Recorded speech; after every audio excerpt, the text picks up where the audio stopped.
여러분, 혹시 최근에 스마트폰이나 노트북 사려고 가격표 보셨다가 깜짝 놀라신 적 없으신가요? 자, 오늘 아주 흥미롭고 또 어떻게 보면 좀 충격적인 문서를 하나 해설해 드릴 건데요. 생각해보면 우리는 지난 40년 동안 진짜 마법 같은 시대를 살았잖아요. 기술이 매년 더 빠르고 더 강력해지는데 심지어 가격은 더 싸졌단 말이죠. 그런데 만약 그 당연했던 트렌드가 지금 완전히 뒤집어지고 있다면 어떨까요? 오늘 우리가 살펴볼 자료에 따르면 소비자 가전의 가격을 끊임없이 낮춰주던 그 황금기가 이제 막을 내리고 있다고 합니다. 도대체 무엇이 우리의 저렴한 기기들을 앗아가고 있는 걸까요? 일단 이 숫자부터 한번 보시죠. 19,400달러. 이게 1985년에 나온 IBM PC AT의 가격을 2020년 인플레이션에 맞춰 환산한 금액입니다. 당시 미국 중위소득의 거의 4분의 1에 달하는 진짜 어마어마한 금액이었죠. 초창기 컴퓨터는 그야말로 부유층이나 대기업들만 쓸 수 있는 엄청난 사치품이었습니다. 근데 지금은 어때요? 진짜 말도 안 되게 달라졌잖아요. 아프리카 나이로비 시장에만 가도 중국 트랜시언의 테크노스파크 고 같은 스마트폰을 단돈 30달러에서 120달러면 살 수 있거든요. 이 손바닥만한 작은 기기가 초당 수십억 번의 계산을 해냅니다. 1985년의 그 거대하고 비싼 컴퓨터는 명함도 못 내밀 성능이죠. 이게 바로 현대 기술이 이룩한 기적이고 전 세계 수억 명의 사람들을 인터넷 세상으로 연결해준 열쇠였습니다. 자, 그럼 여기서 정말 중요한 질문을 하나 던져보겠습니다. 이렇게 40년 동안 이어져 온 저렴한 전자기기의 시대가 왜 하필 지금 갑자기 끝나버리는 걸까요? 자료에 따르면 2026년 전 세계 스마트폰 출하량이 무려 13%나 폭락할 거라고 해요. 이거는 시장 전체의 판도가 완전히 뒤집히는 구조적인 리셋 수준이거든요. 그토록 저렴했던 전자기기들이 갑자기 왜 이런 위기를 맞은 건지 그 미스터리를 풀기 위해 기술의 아주 깊은 곳으로 한번 들어가 보겠습니다. 일부 메모리 병목 현상입니다. 이 모든 사태를 일으킨 첫 번째 용의자부터 만나보시죠. 컴퓨터의 두뇌라고 할 수 있는 프로세서는 무어의 법칙 덕분에 수십 년간 엄청나게 작아지고 또 똑똑해졌습니다. 매년 60%씩 빨라졌죠. 근데 문제는 데이터를 공급해주는 D램이었습니다. 얘는 1년에 고작 7%씩밖에 안 빨라진 거예요.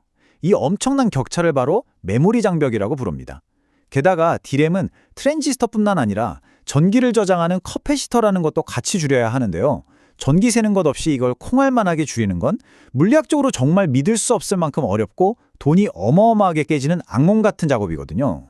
그러니까 어떻게 됐겠어요? 최첨단 공장 하나 짓는데 막 150억 달러에서 200억 달러씩 드니까 1990년대에는 20곳도 넘던 제조업체가 이제는 딱 3곳만 살아남은 겁니다. 삼성, SK하이닉스, 그리고 마이크론. 이 세 회사가 전 세계 D램 생산의 90% 이상을 틀어쥐고 있는 웨이퍼의 제왕이 된 거죠. 이들이 어떤 결정을 내리느냐, 그게 바로 지금 위기의 시작점입니다. 다음은 2부 AI 웨이퍼 전쟁입니다. 자, 이제 이 이야기에 진짜 흑막이 등장합니다. 바로 인공지능 붐이죠. 근본적인 문제는 결국 모든 메모리가 같은 실리콘 웨이퍼라는 한정된 땅에서 만들어진다는 겁니다. 우리가 쓰는 스마트폰은 배터리를 아껴야 하니까 저전압에 특화된 LPDDR 메모리를 쓰거든요. 반면에 AI 데이터 센터는 한 번에 데이터를 콸콸 쏟아내야 하니까 메모리를 아파트처럼 층층이 쌓아 올린 HBM이라는 걸 씁니다. 근데 여기서 진짜 문제가 터집니다. 이 HBM 1GB를 만들려면 일반 스마트폰 메모리보다 웨이퍼 공간을 무려 3배나 더 차지한다는 거예요. 이 슬라이드에서 정말 눈여겨보셔야 할 건 바로 저 무서운 변화 속도입니다. 불과 2023년만 해도 전 세계의 웨이퍼 용량이 2%밖에 안 되던 HBM이 2026년에는 20%까지 폭증할 거란 예상이에요. 그러니까 한정된 피자 한 판에서 AI가 혼자 막 절반을 다 먹어치우면서 우리가 쓰는 스마트폰이나 노트북을 만들 물리적인 공간 자체가 문자 그대로 사라져버리고 있는 겁니다. 이 상황이 얼마나 어처구니 없는지 해커뉴스 커뮤니티의 한 논평을 보면 딱 감이 오실 겁니다. 마이크로소프트나 구글 같은 거대 기업들이 설비 투자의 30% 이상을 D램에 쏟아붓고 있거든요. 아직 AI가 돈이 될지 안 될지도 확실치 않은데 당장 수요를 맞추겠다고 실리콘을 전부 빨아들이는 거대한 블랙홀을 만들어버린 겁니다. 이어서 3부, 보급형 스마트폰의 붕괴입니다. 메모리 제왕들이 전부 돈 되는 HBM 생산에만 매달리다 보니까 여기서 가장 먼저 피를 흘리게 된 건 다름 아닌 보급형 기기들입니다. 와, 250%! 이 충격적인 수치 한번 보세요.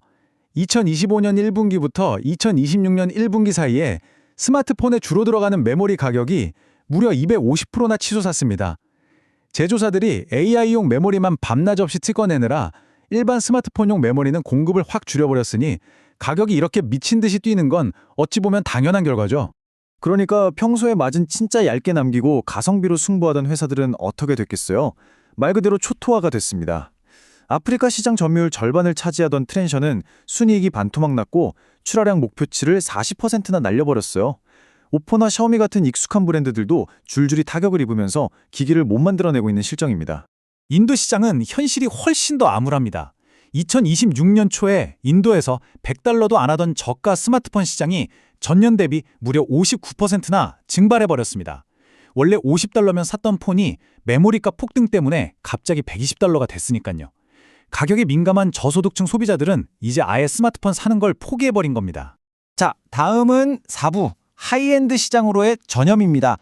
여기서 혹시 나는 비싼 아이폰이나 갤럭시 쓰니까 상관없겠지 하시는 분들 계신가요?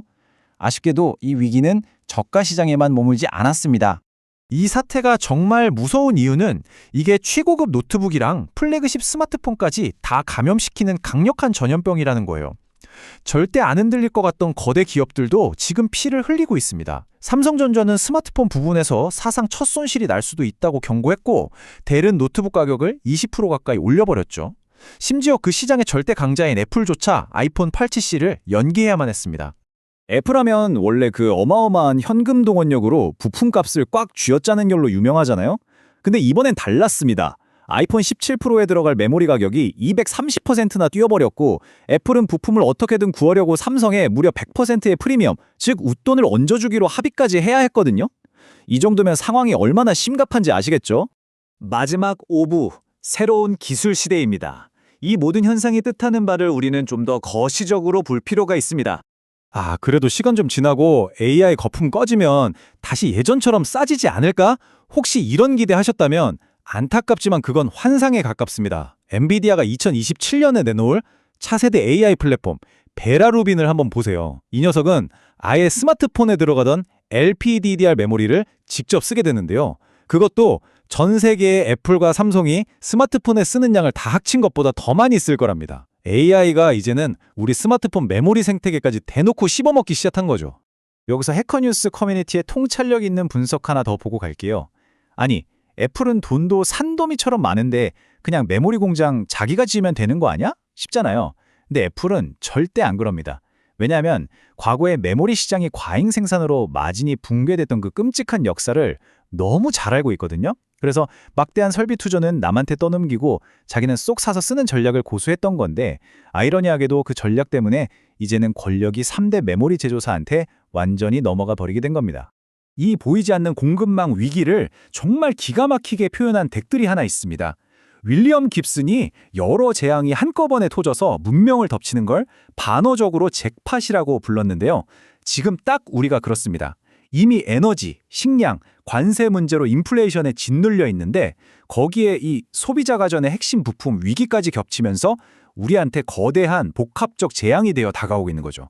자, 이제 우리는 이 해설을 마무리하면서 아주 중요하고 뼈아픈 질문을 하나 던져야 합니다.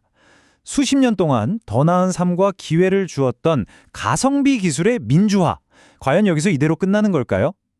전 세계가 AI라는 화려한 미래에만 열광하며 병적으로 집착하는 사이 그 청구서를 전 세계의 가장 가난한 사람들이 디지털 단절이라는 형태로 대신 내고 있는 건 아닐까요?